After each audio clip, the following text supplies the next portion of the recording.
안녕하세요. 저는 먼 타국에서 두 아이들을 홀로 키우고 있는 40대 여자입니다.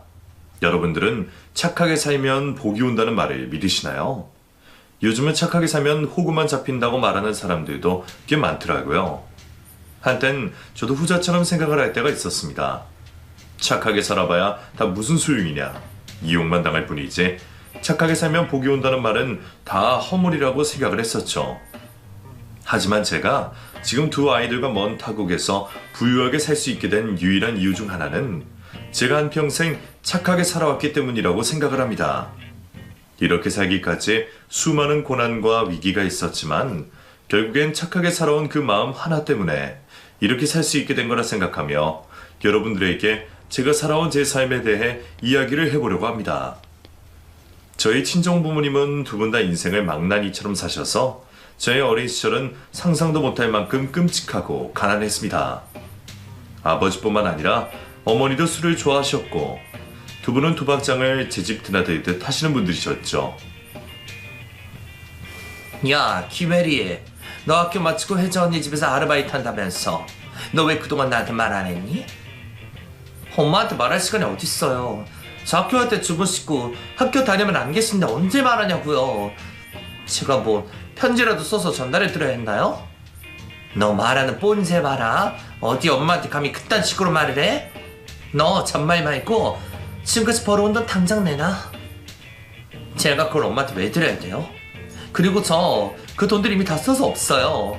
이 집에 밀린 전기세랑 가스비 낸다고 이미 다 써버렸다고요. 제가 일찍 깨달은 것 중 하나가 우리 집의 가장은 제가 되어야 된다는 것이었어요. 그래서 저는 고등학교 때 아는 이모네 호프집에서 서빙 아르바이트를 하며 집에 가장 노릇을 했는데 저희 부모님들은 어린 딸이 가장 노릇을 하는 것에 대해 미안해하지도 부끄러워하지도 않으셨습니다. 오히려 양아치처럼 저에게 돈을 한 푼이라도 더 뜯어가려고 발악을 하셨죠. 야, 김혜리, 너 지금 지갑에 돈 얼마 있어? 엄마 지금 돈 필요하니까 10만 원만 줘봐. 내일 15만 원으로 갚아줄게. 저한테 10만 원이 어딨어요. 저 그 돈 없어요, 엄마.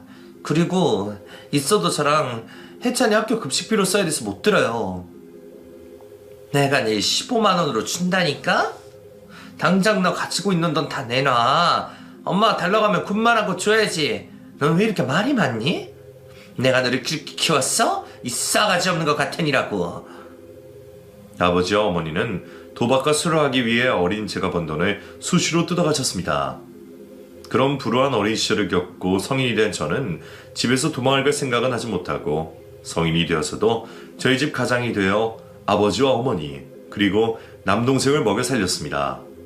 그러다 제가 결혼을 할 기회가 2번이나 있었는데 저는 저희 가족들 때문에 그 2번의 기회를 모두 놓치고 말았습니다. 네가 다른 시집 가버리면 우리도 어떡하라고 그래? 우리는 굶어 죽으라 뭐 이 뜻이니? 너 절대로 우리 두고 어디 못 가니까 그렇게 알아. 당신도 가만히만 있지 말고 얘 한마디 해요. 그래, 나나 네 엄마나 너 때문에 먹고 사는데 네가 시집 가버리면 우리 어떡하란 말이냐? 갈 거면 우리한테 돈 왕창 주는 남자한테 시집 가던가, 그게 아니라면 절대로 우리한테서 벗어나서 다른 집에 시집갈 생각하지 말아라. 네 엄마나 나나 독한 사람들이라 너 없어지면 지구 끝까지 너 쫓아갈 거라는 거 너도 잘 알지. 부모님들은 제가 시집을 가버리면 돈줄이 끊겨버린다는 생각에 제가 결혼을 하지 못하게 막으셨는데 남편이 될 사람들은 그런 저희 부모님들에 맞서 저와 함께 끝까지 버텨주겠다 약속을 했지만 저희 부모님들의 악행을 보고는 두 손 두 발을 다 들고 도망을 가버리고 말았습니다. 혜리야, 미안하다. 너희 부모님들 보니까 너랑 결혼하면 내 인생 망할 것 같다는 생각이 든다. 우리 인연은 여기까지인 것 같으니까 나보다 더 좋은 사람 만나기 바랄게. 미안하지만 나 원망하지 말고, 원망하려거든 너희 부모들을 원망해. 2번이나 파혼하고 나서 저는 내가 죽기 전까지는 이 집에서 벗어날 수 없겠다는 생각을 했습니다. 그래서 제 결혼은 포기하고 살고 있었는데 부모님을 쏙 빼닮은 남동생이 사고를 쳐서 감옥에 다녀오게 되었습니다. 동생이 감옥에 수감되었을 때 제가 동생의 옥바라지까지 하며 지냈는데 동생은 그 고마움도 모르고 출소를 하자마자 또 큰 사고를 쳤습니다. 누나 지금 뭐하든 돈 좀 있어? 돈 좀 있으면 그 돈 나 좀 주라. 나 지금 집 당장 집 보증금이 필요해서 그래. 네가 무슨 보증금이 필요해? 너 설마 집 나가서 살 생각이니? 돈도 없는데 무슨 독립이야. 돈 모을 때까지만 집에 있다가 돈 생기면 독립하든가 해. 누나 지금 모아둔 돈 하나도 없는 거 너도 잘 알잖아. 아씨, 그게 아니라 전에 하룻밤 잔 여자애가 내 임신해서 집 구해서 걔랑 같이 살아야 될 것 같단 말이야. 남자가 돼서 일을 저질렀으면 책임져야지. 까업 떨어지게 돈 없으니 애 지우라고 할 수는 없잖아. 출소하자마자 처음 오는 여자에게 임신을 시킨 남동생은 저에게 보증금을 구해달라고 때를 쓰다 그게 먹게 되지 않자 저에게 협박을 하기 시작했습니다. 네가 안 준다고 하면 내가 순순히 물러날 것 같아? 나 내일 당장 너네 회사 찾아가서 네 사장한테 네 앞으로 되어 있는 퇴직금 당장 달라고 협박할 거니까 그런 줄 알아. 했잖아. 누나가 돈이 없다고 몇 번이나 말을 했잖아. 내 통장 잔고 네 눈으로 봐야지만 믿겠어? 없으면 만들어내라고. 퇴직금을 땡겨받든지 대출하든지 하란 말이야. 너는 네 동생이 여자한테 무시도 하고 살았으면 좋겠냐? 동생의 협박으로 결국 저는 대출로 동생의 보증금을 마련해 주었습니다. 더 이상 세상을 살아가고 싶은 의지가 사라진 저는 매일같이 죽을 생각만 했었는데 그때 우연히 애들 아빠를 만나게 되었습니다. 다니던 회사를 그만두고 부동산에 취직을 했는데 남편은 그곳의 사장님이었고 저보다 12살이나 많은 연상이었습니다. 혜리씨, 이번 설 연휴 보너스 혜리씨만 다른 직원들보다 더 조금 챙겨줬으니까 다른 직원들한테는 얼마 받았다 이야기하지 마요. 알겠죠? 감사합니다, 사장님. 이렇게까지 안 해주셔도 되는데 제가 계속 사장님한테 패만 끼치는 것 같아요. 무슨 그런 말을 해요? 제가 해주고 싶어서 해주는 건데요. 혜리씨 고생한다는 이야기 듣고 마음이 쓰여서 그래요. 절대로 부담 갖지 말고 이번 보너스는 꼭 혜리씨 쓰고 싶은데 쓰세요. 제 사정을 잘 알았던 남편은 다른 직원들에 비해 저를 유독 많이 챙겨주었는데 처음엔 그게 남편의 단순한 호의라고 생각을 했습니다. 하지만 부모보다 더 저를 챙겨주고 마음 써주는 남편에게 제가 먼저 마음이 가서 연애를 시작하게 되었고 만난 지 3달 만에 남편이 저에게 청혼을 해주었습니다. 혜리야, 우리 결혼할까? 너 나한테 시집 오면 내가 네 인생 지금까지 살아왔던 거랑은 다르게 살 수 있게 해줄게. 오빠 마음 같아서는 저도 오빠랑 결혼하고 싶지만 오빠도 아시잖아요. 저희 가족들 절대로 저 놔두지 않을 거예요. 오빠랑 결혼한다고 하면 분명 저희 부모님들 오빠 가만히 두지 않을걸요? 그런 거 걱정하지 마. 내 나이가 몇인데 너희 부모님들한테 내가 휘둘리겠니? 그리고 지금까지 내가 만나온 남자랑 나랑 다르다는 걸 내가 보여줄게. 남편이 저보다 12살이나 많은 사람이라 그런지 몰라도 다른 남자들에 비해 듬직하게 느껴지기는 했습니다. 니자의 본전이라고 남편만 믿고 남편과 저희 부모님에게 인사를 드리러 갔는데 역시나 저희 부모님은 묻지도 따지지도 않고 결혼을 반대했습니다. 결혼은 무슨 결혼이야? 둘이 만난 지 3달밖에 안 됐다면서. 거기다가 그쪽 우리 혜리보다 나이가 12살이나 많다면서요. 사람이 양심이 있어야지 어떻게 12살이나 어린애를 데려갈 생각을 하세요? 우리 혜리 인생 망칠 일이 있어요? 망가진 혜리 인생 제가 펴주고 싶어서 데리고 갈 생각이니까 허락해 주십시오. 두 분이 허락해 주시면 저희들 감사한 마음 가지고 행복하게 잘 살겠습니다. 그건 절대 안 되겠네요. 저 우리 혜리랑 결혼하고 싶으시다면 우리 가족들 살집 하나랑 매달 용돈으로 300만 원씩 보내준다고 약속하고 결혼하세요. 그쪽 부동산 3개나 하는 거면 돈도 많으실 거 아니에요? 저희 부모님들은 제가 결혼할 남자를 데리고 오면 항상 금전적인 것들을 요구했었는데 앞서 데려왔던 2명의 예비 남편은 그런 부모님들을 보며 당황해하며 도망을 갔지만 아이들 아빠는 저희 부모님들 말에 눈 한 번 깜빡하지 않았습니다. 두 분은 자식 앞세워서 장사를 하실 생각이신가 봐요. 부모님이시면 자식이 좋은 사람 만나서 잘 먹고 잘 살기만 바라면 되지. 무슨 집을 해달라고 하시고 매달 용돈 해달라고 하시는 건가요? 내가 낳아서 내가 키운 내 새끼 데려가려는 사람한테 내가 그 정도는 바랄 수 있는 거 아닌가요? 여자는 출가 외인이라고 시집 가버리면 그만이니 챙길 건 챙겨야죠. 집이든 용돈이든 해줘도 제가 마음 써서 해드리는 거지. 그런 식으로 장사하듯이 해달라고 하면 좀 못해드립니다. 그리고 해리는 어엿한 성인이기 때문에 두 분이 반대하셔도 저희도 결혼할 수 있으니까 억지 부리지 않으셨으면 하네요. 저희 부모님에게 지지 않고 당당하게 맞서주는 남편이 너무나도 듬직했습니다. 이 남자면 내가 믿고 따라가도 되겠다는 확신이 들었죠. 해리야, 부모님들이 뭐라고 하든 절대로 기죽지 말고 마음 약해지지 말고 오빠만 믿고 그 집에서 나와. 내가 너희 부모님들 직접 만나보니까 그분들 평생 너한테 기생충처럼 붙어서 너 갉아먹고 살 것 같으니까 오빠만 믿고 가족들이랑 연 끊고 와. 정말 그래도 될까요? 저희 부모님도 그렇고 남동생도 무서운 사람이라 괜히 그랬다가 오빠한테 피해만 갈까봐 걱정돼요. 힘도 내가 더 세고 돈도 내가 더 많고 내 인맥으로 너희 가족 충분히 커버할 수 있으니까 너는 그런 걱정하지 말고 일단 그 집에서 나오기나 해. 뒷일은 오빠가 알아서 해줄게. 친정 식구들과 연을 끊는다는 생각은 상상만 해왔던 일이었는데 남편 덕분에 그것을 드디어 실현할 수 있게 되었습니다. 제가 집에서 나오자 제 예상대로 저희 가족들이 남편의 부동산에 찾아오고 행패를 부렸지만 덩치 좋은 남편과 남편 친구들이 한번 겁을 주고 난 이후로는 저희 가족들은 근처에 얼씬도 하지 않았습니다. 해리야, 우리 엄마가 너 따뜻한 밥 한 끼 해주시고 싶으시다고 얼른 데리고 오라고 난리도 아니시다. 어머님도 제 이야기 다 아시는 거예요? 그러면 저 같은 며느리 싫으실 텐데 그런 내색은 없으세요? 우리 엄마 네 이야기 듣더니 눈물부터 흘리시더라. 네가 너무 가엾고 안쓰럽다고 우리 엄마가 너한테 부모 노릇 해주고 싶으시다고 얼른 데리고 오라시네. 우리 엄마는 내가 장담하는데 세상에서 제일 좋은 사람이니까 그런 걱정은 하지 않아도 돼. 세상에 좋은 시모가 어디 있겠나 싶었는데 그런 시모가 바로 저희 시모였습니다.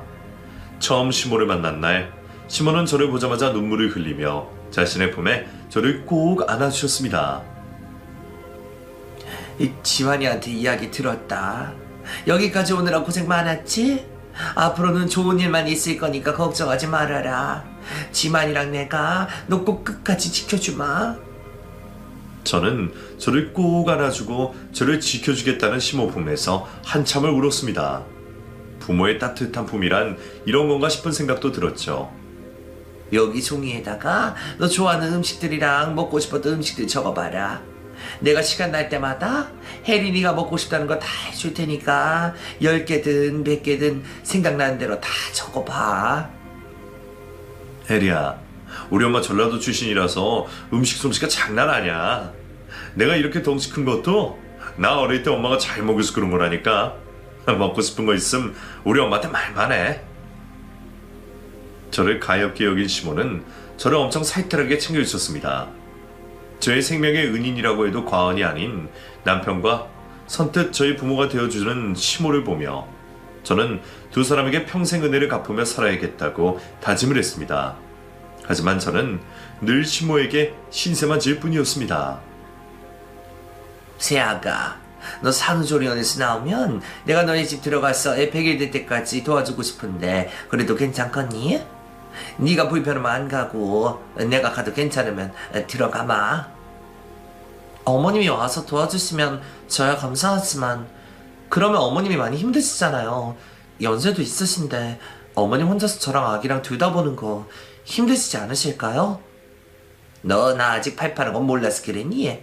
내가 70이 훨씬 넘었어도 부록인 사람보다 건강하니까 그건 걱정 안 해도 된다. 그리고 애도 애지만 네가 걱정돼서 가려고 하는 거니까 너 몸조리 할 수 있게 내가 옆에서 도와주마. 첫 아이를 출산했을 당시에도 시몬은 저희 집으로 들어와 아이가 100일이 될 때까지 저 아이를 돌봐주셨는데 정말 친정엄마여도 그렇게까지 못하겠다 싶을 정도로 잠도 제대로 주무시지 않고 저희 모자를 돌봐주셨습니다. 어머님, 정말 감사드려요. 저는 부모복이 없어서 평생 부모의 사랑을 못 느끼고 살 줄 알았는데 어머님 덕분에 부모님의 사랑이 뭔지 알 수 있게 되었어요. 저 정말 어머님한테 평생 효도하고 오빠 내조도 열심히 하고 아이도 잘 키워볼게요. 지켜봐 주세요. 세아가, 나는 네가 나한테도 우리 지만이한테도 그리고 우리 손자한테도 잘할 거라는 걸 믿어 의심치 않는다. 그러니까 우리 앞으로도 잘 살아보자꾸나. 내가 세아기 너를 많이 도와주마. 70이 훌쩍 넘은 시몬은 매주 새로운 반찬을 만들어 가져다 주셨고 저희가 도움을 요청하지 않아도 손자를 자주 봐주시기도 하셨습니다. 그렇게 꽤 오랜 시간이 흘러 제 아들이 5살이 되던 해였어요. 아이 유치원 하원 시간에 맞춰 유치원에 갔는데 아들이 보이지 않았습니다. 아까 윤호 할머니라고 하시는 분이 데리고 가셨는데요?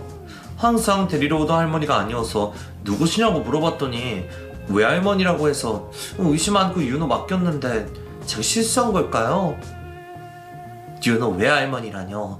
윤호한테 외할머니 같은 건 없는데 선생님은 왜 제대로 확인도 안 하고 처음 보는 사람한테 윤호를 맡기신 거예요? 제가 결혼을 하면서 친정 식구들과 연을 끊고 산 지도 5년이 훌쩍 넘었기도 했고 우리 아이 유치원을 저희 친정엄마가 알 리가 없다는 생각에 저희 아들을 데리고 간 그 외할머니라는 사람은 절대 저희 친정엄마가 아닐 거라고 생각을 했습니다. 그런데 그때 제 휴대폰으로 생전 처음 보는 번호로 전화가 한 통 걸렸습니다. 혜린이? 네 아들 찾고 있을 것 같아서 전화했다. 네 아들 지금 나랑 있으니까 데리고 가고 싶으면 5천만 원만 가지고 와라. 네 아들 값으로 5천만 원이면 엄청 싸게 친 건 너도 알지? 엄마, 도대체 이게 무슨 짓이에요? 이거 유괴라고요. 엄마, 도대체 우리 윤호 유치원 어떻게 알고 찾아오신 거예요? 찾아내려고 마음먹으면 못 찾아낼 게 뭐가 있겠니? 유괴니 뭐니 쓸데없는 소리 하지 말고 내가 말한 5천 가지고 와서 네 아들 데리고 가든지 해라. 5천 안 주면 나도 네 아들 못 준다? 저희 친정엄마가 제 아들을 데리고 갔다는 사실을 알게 되자마자 저는 바로 경찰에 신고를 했습니다. 경찰도 이건 유괴라고 판단하여 저희 엄마 집으로 쳐들어가 제 아들을 데리고 나와주었는데 저희 엄마는 끝까지 자기는 유괴한 게 아니라 손자를 데리고 있는 것뿐이었다고 말하면서도 저에게 돈을 달라고 소리를 지르셨습니다. 너 내가 말한 5천만 원 어쩌고 경찰이 데리고 왔니? 너 이딴 식으로 하면 내가 가만히 있을 줄 알아? 이게 한 번으로 끝난 일 같아? 지금 무슨 말씀하시는 겁니까? 일단 저희랑 같이 경찰서 가서 조사 좀 받으셔야 될 것 같습니다. 같이 가시죠. 이거 놓으시라고요. 내가 내 손자 데리고 온 게 무슨 죄라고 그러세요. 그리고 전현한테 5천만 원 받아야 되니까 잠시만 기다리시라고요. 저는 경찰에 연행되는 엄마의 말 한마디도 섞지 않고 아들을 데리고 집으로 돌아왔습니다. 저희 집에는 소식을 듣고 시모가 와 계셨는데 남편은 저와 아들이 집에 도착하자마자 소리를 지르며 화를 냈습니다. 너는 도대체 엄마가 돼서 애 관리를 어떻게 하길래 이런 꼴을 당하고 살아? 남들은 살면서 한 번도 안 나올 꼴을 너는 왜 당하고 사냐고? 너 바보 등신이야? 너 이렇게 살지 말라고 내가 데리고 온 건데 왜 아직도 그렇게 살고 있냐고? 제가 이러고 살고 싶어서 이렇게 사는 줄 알아요? 저를 낳아준 부모가 그 모양 그 꼴인데 저보고 어떡하라고요? 저한테도 어쩔 수 없는 일들이라는 게 있다고요. 너는 네가 잘못해놓고 왜 큰 소리야? 뭐가 그렇게 당당하냐고? 네가 조금만 더 조심했으면 이런 일 일어났겠어? 네 부모도 네 부모지만 너도 정말 문제가 많다. 남편이 화를 내는 이유를 저는 충분히 이해했지만 저도 너무 억울했습니다.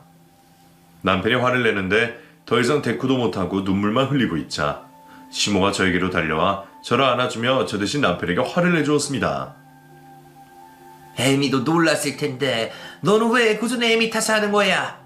뭐라고 하려거든 네 장모한테 가서 뭐라고 해야지. 애미가 무슨 잘못이 있다고 이렇게 사람을 잡어? 물어보니까 그 유치원 선생이란 사람이 잘못한 것 같더구만. 엄마는 얘 사고 도는 거 좀 그만하세요. 엄마 그러니까 얘 정신이 해이해지는 거 아니에요. 일도 안 하고 집에서 놀기만 하는 게 애 하나 관수도 못하고 이게 뭐냐고요. 너는 부모 아니니? 너는 부모 아니어서 오늘 일이 다 애미 탓이야? 그리고 애미가 집에서 놀기만 한다는 게 말이나 돼? 집안일은 누가 대신해주고 애도 누가 대신 키워준대. 너는 바깥일 한다고 말 함부로 해서는 안 된다. 시몬은 끝까지 제 편을 들어주셨고 저에게 괜찮다고 달래주셨습니다. 그리고 시몬은 혹여라도 남편이 또 저에게 뭐라고 할까 싶어 일주일 넘게 저희 집에 머물러 주셨죠. 그 일이 있고 나서 얼마 후 저희에게 두 번째 아이가 찾아와서 시모에게 이 좋은 소식을 알려드리려고 시댁에 찾았는데 시모가 저희에게 예상치도 못한 소식을 전해주셨습니다. 너의 이야기 듣기 전에 내가 먼저 할 이야기가 있는데 내가 먼저 이야기해도 괜찮겠니? 무슨 이야기인데 그러세요, 어머님? 무슨 안 좋은 일이라도 있으신 거예요? 너희한테 정말 미안한데 내가 폐암이라는구나. 웬만하면 안 좋은 이야기를 하고 싶지 않지만 너희한테 숨길 수 없는 일이라 말하게 됐다. 내가 아프면 너희만 고생인데 내가 아파서 너희한테 미안하구나. 어머님, 무슨 말씀을 그렇게 하세요? 절대로 저희한테 미안하실 거 없어요. 어머님 아프시면 저희가 돌보는 건 당연한 거예요. 절대 저희한테 패기친다고 생각하지 마세요. 둘째 임신이 되자마자 시모의 폐암 소식을 전해 듣게 된 저는 둘째의 임신을 마냥 기뻐할 수만은 없었습니다. 남편도 그런 눈치였어요. 그나저나 너희는 무슨 이야기를 하려고 온 거니? 너희도 오늘 무슨 중요하게 할 말이 있다고 하지 않았어? 어머님, 이 상황에서 말씀드려도 될지 모르겠지만 저희 둘째 임신했어요. 그 이야기 해드리려고 오늘 온 거거든요. 어머나 세상에, 이렇게 좋은 날 내가 다 망쳐버렸구나. 미안하다 세아가. 네가 임신한 줄 알았으면 나 아픈 거 말하지 않았을 텐데 내가 괜한 말을 한 것 같구나. 어머님 아프신 건 당연히 저희한테 말씀해 주시는 게 맞죠. 그리고 임신이랑 어머니 아픈 건 별개의 문제니까 너무 신경 쓰지 마세요. 시모는 절대 그러지 말라고 하셨지만 저는 짐을 싸들고 아들과 함께 시모 집으로 들어와 자리를 잡았습니다. 제가 아픈 시모를 직접 간병해 줄 생각으로 시댁으로 제 발로 들어오게 된 것이었습니다. 혜미야, 이러지 말래도 왜 말을 안 듣니? 임신한 네가 무슨 아픈 날에 간병하겠다고 그러는 거야. 나는 혼자서 해도 되고 지만이랑 병원 다니면서 치료해도 되니까 너는 그만하고 다시 집으로 돌아가라. 어머님, 무슨 일이 있어도 어머님은 제가 돌볼 거예요. 그리고 투산도 아니고 두 번째 임신이라 괜찮아요. 힘들면 제가 알아서 조절할 테니까 어머님은 저 말릴 생각하지 마세요. 그래도 너 혼자 어떻게 애도 보고 나도 본다는 거니? 내가 무슨 복을 타고났길래 며느리한테 이런 대접을 받는지 모르겠다. 어머님도 혼자서 저도 봐주시고 우리 윤호도 봐주셨잖아요. 어머님이 해주신 그대로 제가 대갚음 해드리는 거니까 너무 고마워하지 마세요. 까치도 은혜를 갚는데 저도 당연히 은혜를 갚아야죠. 그렇게 저는 시댁으로 들어와 혼자서 폐암에 걸린 시모도 간병하고 어린 아들도 돌보며 지냈습니다. 배가 점점 불르기 시작했을 땐 혼자 사는 게 버거워 남편에게 도움을 요청했지만 남편은 죽어도 시댁엔 못 들어오겠다고 말했습니다. 나 엄마랑 같이 사는 거 불편하고 내 집이 마음 편해서 절대로 못 들어가니까 그렇게 알고 힘들면 당신의 애 데리고 다시 나오든가 해. 그러게 누가 당신 보고 엄마 간병하라고 시켰냐고. 당신 엄마 집에 와서 지내는 건데 그게 뭐가 그렇게 불편하다고 그래요. 당신 어머니 돌보기 싫어서 그런 건 아니죠. 왜 멀쩡한 사람 불효자로 만들고 그래. 절대 그런 거 아니니까 당신이 돌아오든지 하든 가병 맞아 하든지 해. 나 당신 임신했다고 당신 말 다 들어줄 생각 없어. 남편도 밖에서 일하는 게 힘들어서 저러겠거니 하고 고집불통인 남편은 제가 포기하기로 했습니다. 그래도 혼자 집에서 지내는 남편이 마음에 걸려서 반찬도 지어줄 겸 집 청소도 할 겸 오랜만에 시모와 함께 저희 집에 들렀을 때였어요. 남편이 쌓았던 빨래를 돌리려고 하는데 빨래통에서 웬 여자의 속옷이 튀어나왔습니다. 어머님, 이거 여자 속옷 맞죠? 제가 잘못 보고 있는 게 아니죠? 이게 왜 여기 있니? 이거 애미 네 속옷 아닌 거 확실하니? 어머님, 저한테 이런 야한 속옷 같은 거 없어요. 요노 아빠 저 없는 동안 이 집에 여자 들였나봐요. 어떡해요, 어머님? 남편이 저 몰래 다른 여자를 만나고 있다는 흔적이 집안 곳곳에 남겨져 있었습니다. 너무 충격적이라 눈물도 나오지 않고 아무 생각도 들지 않았는데 시모가 다급하게 저를 붙잡아 세웠습니다. 애미야, 나를 봐서라도 우리 집안이 한 번만 봐주면 안 되겠니? 내가 지면이 혼내줄 테니까 제발 이번 일은 한 번만 넘어가다오. 어머님, 바람 피운 것도 모자라서 내 집에서 내가 자던 침대 위에서 그 짓거리한 남편을 어떻게 용서해주고 그냥 넘어갈 수가 있어요? 아무리 팔이 안으로 굽는다고 해도 어머님 저한테 이러시면 안 되는 거 아니에요? 안다. 나도 네 마음 안다. 근데 나는 우리 집안이보다 네가 걱정이 돼서 그러는 게다. 너랑 집안이 잘못되면 우리 인연도 여기서 끝이 나는데 나는 그러고 싶지 않아서 그러는 거야. 네가 한 번만 눈 감아주면 우리 앞으로 평생 잘 살 수 있으니까 나만 믿고 네가 봐주면 안 되겠니? 시모의 말대로 저도 남편과 헤어지는 것보다 시모와 헤어지는 게 더 싫었기 때문에 시모를 보고 남편이 바람 피운 것을 한번 눈 감아주기로 했습니다. 그렇게 저는 둘째를 출산할 때까지 시모 집에서 지냈는데 폐암투병 중이시던 저희 시모는 둘째 출산 조리까지 도와주셨습니다. 어머님, 이렇게 직접 안 해주셔도 된다니까요. 어머니도 몸 안 좋으신데 괜히 저 때문에 건강도 악화되시면 어떡하시려고요. 나한테 이 정도는 일도 아니다. 너 만삭 때도 네 애 돌보면서 나 아픈 거 간병까지 해줬는데 나라도 이것도 못하겠어? 아픈 사람 돌보는 것보다 덜 힘드니까 아무 말 말거라. 둘째 아이를 출산하고 나서 저는 남편이 있는 집으로 돌아가지 않고 시댁으로 들어갔습니다. 바람 피운 남편의 꼴을 보기 싫기도 했고 시모랑 상부상조하며 붙어 살고 싶은 마음에 시댁에 머물렀던 것이었죠. 시모도 제가 집으로 돌아가지 않는 것에 대해 딱히 별 말씀을 하진 않으셨지만 늘 저에게 미안해 하셨습니다. 세아가, 내가 죽기 전에 이 집이랑 내 재산 너한테 물려주고 갈 테니까 앞으로 살아갈 걱정은 하지 마라. 내가 너한테 남겨주는 걸로 네 애들 둘 충분히 먹여 살릴 수 있겠다. 어머님, 그렇게 하면 윤호 아빠가 가만히 있겠어요? 윤호 아빠 성격 어머님도 잘 아시잖아요. 윤호 아빠 절대 가만히 안 있을 거예요. 지가 가만 안 있으면 뭐 어쩔 거야. 나한테 다 생각이 있으니까 너는 걱정하지 말고 나만 믿고 살아라. 지만이 저것도 내가 보니 믿으면 못 되는 것 같다. 시모는 돌아가시기 전까지 저에게 자신의 재산을 물려주시겠다고 말씀하셨습니다. 남편이 잘 먹고 잘 사는 게 다 시모의 재산 덕분인 건 알고 있었지만 시모에게 재산이 얼마나 있는지 정확히 몰랐던 저는 시모가 괜히 저한테 미안해서 하시는 말씀이라고 생각을 했습니다. 그렇게 시모는 저에게 재산을 남겨준다고 말씀 안 하셨지 아무것도 주지 않으시고 제 품에서 세상을 떠나셨습니다. 당신은 장례식 올 필요 없으니까 애들 데리고 집에 가 있어. 장례식 끝나면 내가 연락해 줄게. 여보, 어머님 돌아가실 때 제 품에서 돌아가셨어요. 저 어머니 장례식도 끝까지 지킬 생각이니까 집에 가라고 하지 마세요. 제가 어머니 장례식장에 가면 안 되는 이유라도 있나요? 잔말 말고 집에 가 있으라면 집에 가 있어. 나 또 힘쓰게 만들지 말란 말이야. 남편이 힘을 쓴다는 말은 곧 사람을 쓴다는 뜻이었기에 비참하게 다른 사람 손으로 장례식장 밖으로 끌려나가느니 제 발로 나가는 게 낫겠다 싶어 저는 시모의 장례식을 지켜보지도 못하고 집에서 아이들과 함께 남편이 돌아오기만을 기다려야만 했습니다. 남편은 3일장을 마치고 집으로 돌아왔는데 겉옷을 벗기도 전에 지갑을 열어 10만 원을 꺼내더니 저에게 그 돈을 건넸습니다.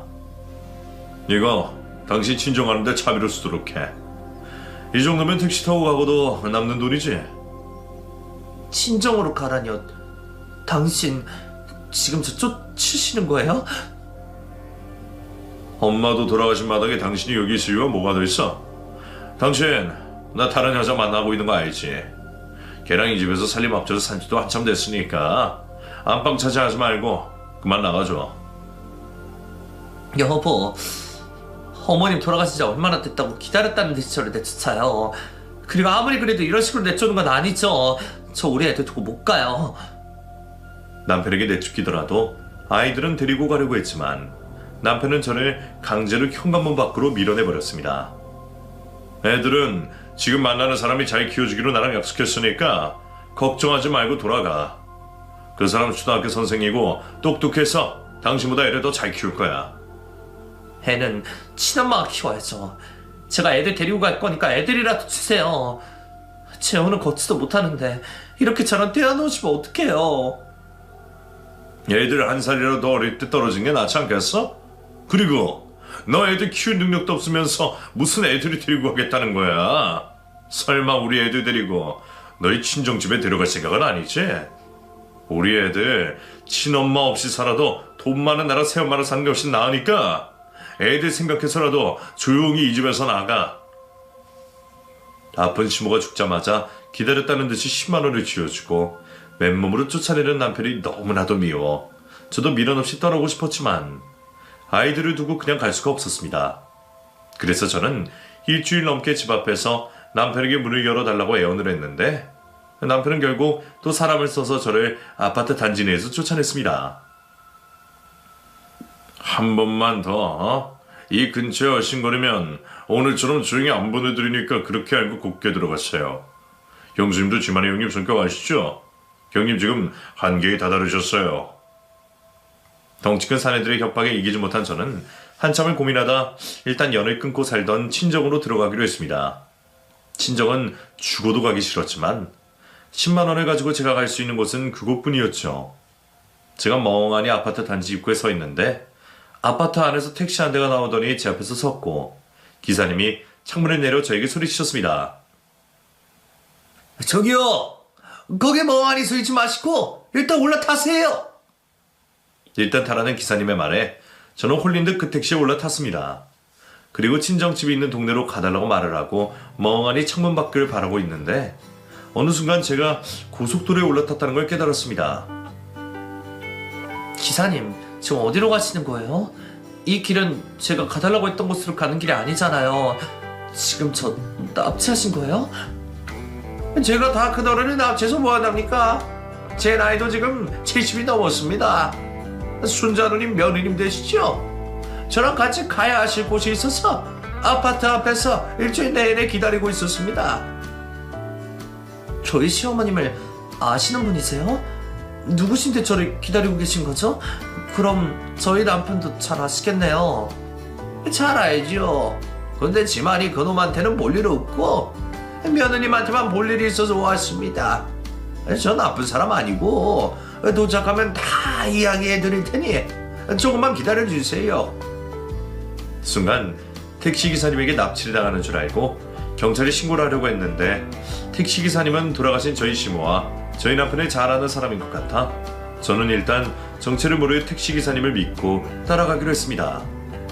그렇게 택시는 한참을 달려 전라도에 도착을 했는데 그곳은 시모가 자주 말했던 시모의 고향이었습니다. 여기서 1시간 정도만 더 가면 순자 누님이 어릴 때 사셨던 집이 나올 겁니다. 지금 거기에 가고 있는 거니까 걱정하지 마세요.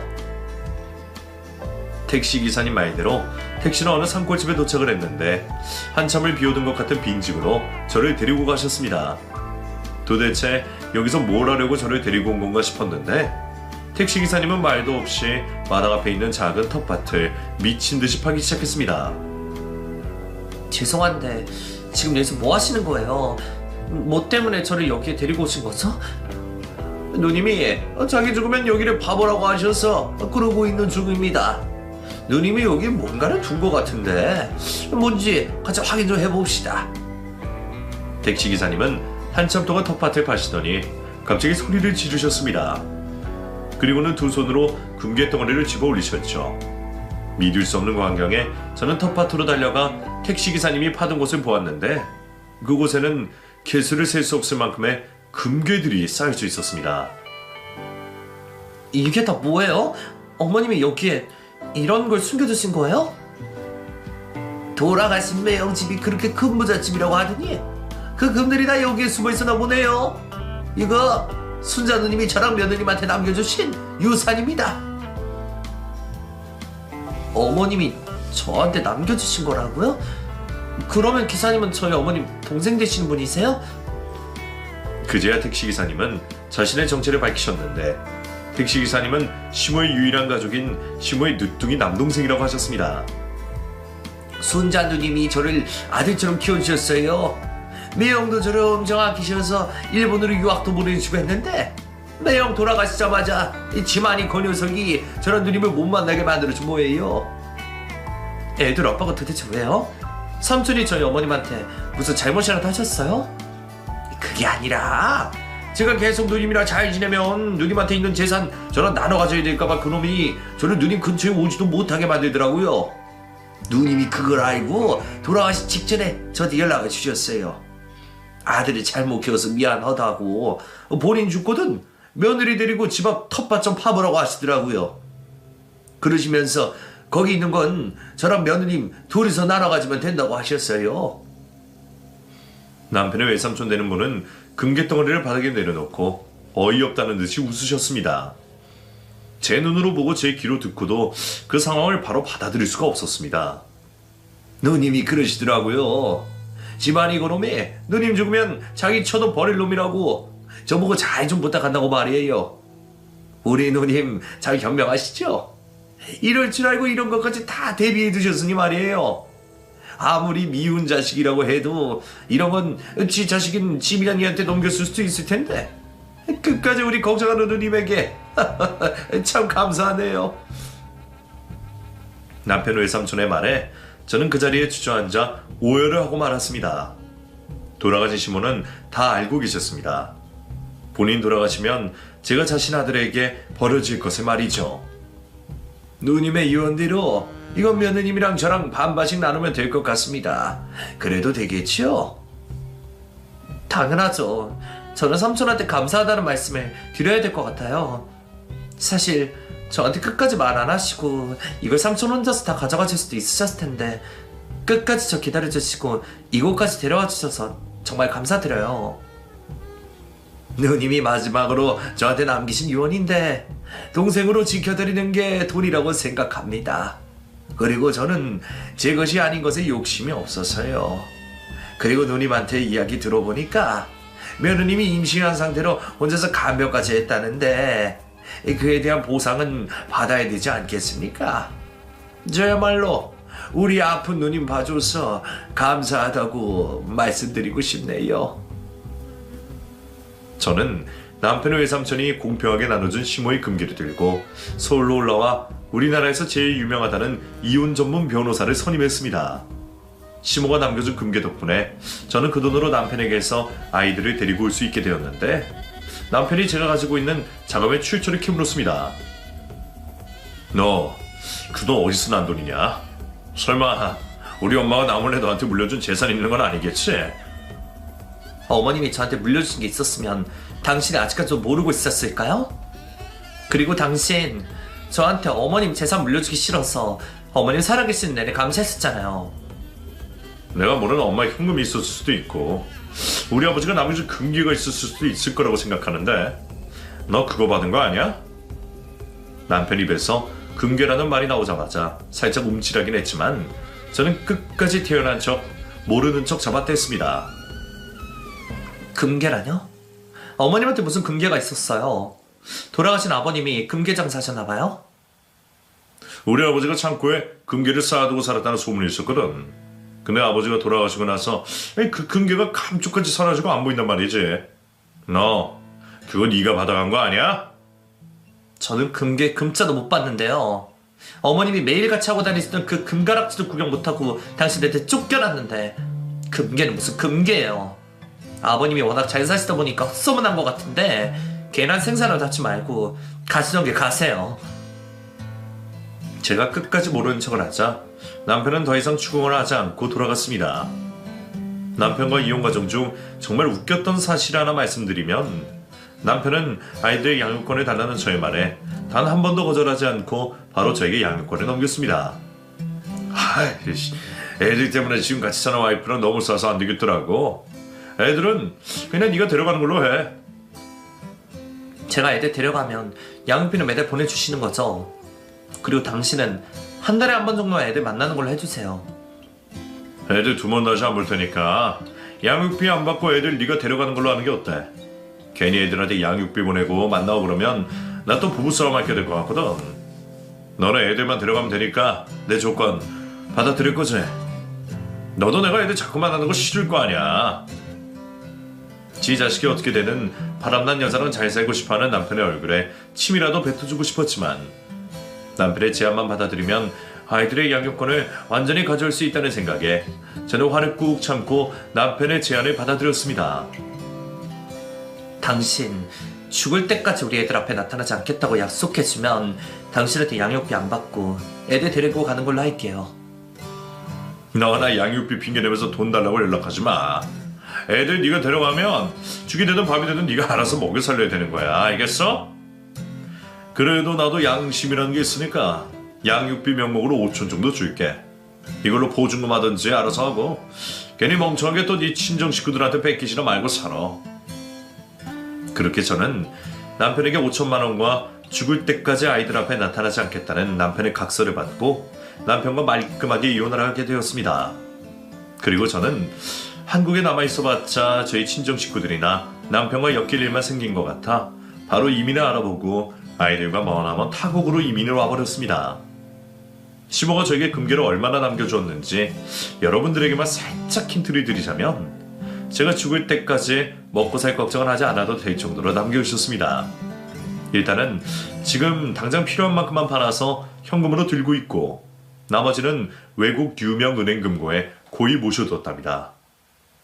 저는 남편도 친정 식구들도 없는 이 평화로운 곳에서 아이들과 평생 행복하게 살 생각입니다.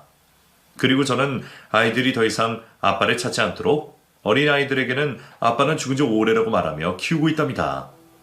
지금 제가 바라는 것이 하나 있다면 제 아이들이 평생 자기 아빠를 찾지 않는 것이랍니다. 착하게 살면 복이 온다는 말, 제가 살면서 느껴보니 맞는 말인 것 같습니다. 바보라는 소리도 듣긴 했지만 늘 희생하며 남을 위해 살았기에 저에게 이런 복이 오지 않았나 싶습니다. 저는 제 남은 생도 남을 도우며 착하게 살다가 하늘나라에 가서 우리 시모를 꼭 만날 생각이랍니다. 우리 시모는 분명 천국에 갔을 테니 저도 천국에 갈 수 있도록 사는 동안 착하게 잘 살아야겠죠? 여러분들도 좋은 마음으로 세상을 살아가 주세요. 그럼 세상이 아름다워질 것입니다.